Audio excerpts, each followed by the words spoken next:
ভারতের কলকাতায় এক তরুণীকে বাড়িতে আটকে রেখে শারীরিক নির্যাতন ও ধর্ষণের অভিযোগে শৌমিক অধিকারী নামে এক সোশ্যাল মিডিয়া ইনফ্লুয়েন্সার ও ইউটিউবারকে গ্রেপ্তার করেছে পুলিশ।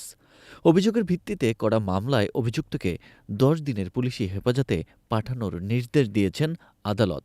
শুক্রবার কলকাতার আলিপুর আদালতে শৌমিক অধিকারীকে হাজির করা হলে সরকারি কৌঁসুলি আদালতে জানান, অভিযুক্ত ইউটিউবার ওই তরুণীকে বাড়িতে বন্দি করে দীর্ঘ সময় ধরে অমানবিক নির্যাতন চালিয়েছেন।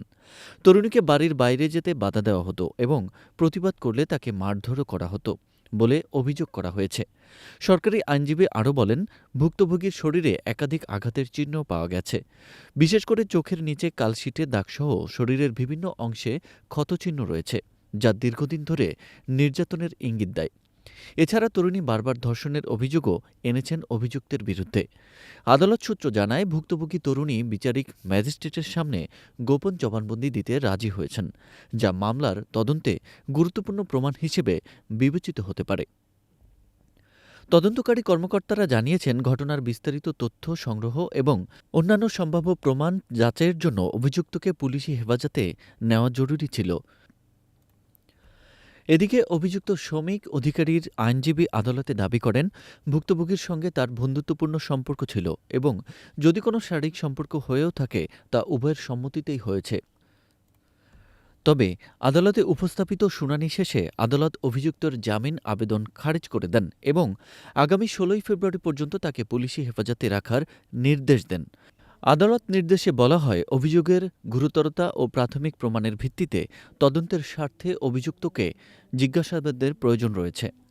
পুলিশ সূত্র জানায়, গত ৪ ফেব্রুয়ারি পশ্চিমবঙ্গের বেহালা থানায় ওই তরুণী শৌমিক অধিকারীর বিরুদ্ধে শারীরিক নির্যাতন ও যৌন হেনস্থার অভিযোগ দায়ের করেন।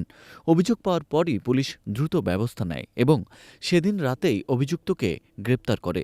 শৌমিক অধিকারী সামাজিক যোগাযোগ মাধ্যমে একজন পরিচিত মুখ হিসেবে পরিচিত।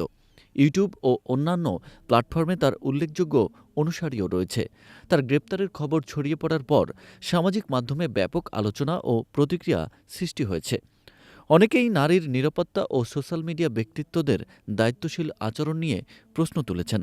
আইন বিশেষজ্ঞরা বলছেন, এই ধরনের মামলায় ভুক্তভোগীর নিরাপত্তা ও গোপনীয়তা রক্ষা অত্যন্ত গুরুত্বপূর্ণ। একই সঙ্গে সঠিক তদন্ত ও ন্যায়বিচার নিশ্চিত করতে আইনশৃঙ্খলা বাহিনীর নিরপেক্ষ ভূমিকা প্রয়োজন। মানবাধিকার সংগঠনগুলো ঘটনাটি নিয়ে উদ্বেগ প্রকাশ করেছেন। তারা বলছে, নারীর বিরুদ্ধে সহিংসতা ও যৌন নির্যাতনের ঘটনা সমাজে এখনও বড় সমস্যা।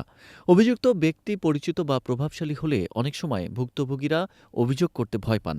এই ঘটনায় দ্রুত গ্রেপ্তার ও আদালতের নির্দেশকে তারা ইতিবাচক দৃষ্টান্ত হিসেবে দেখছেন। পুলিশ জানিয়েছে, অভিযুক্তের মোবাইল ফোন, ডিজিটাল ডিভাইস ও অন্যান্য সম্ভাব্য প্রমাণ পরীক্ষা করা হবে।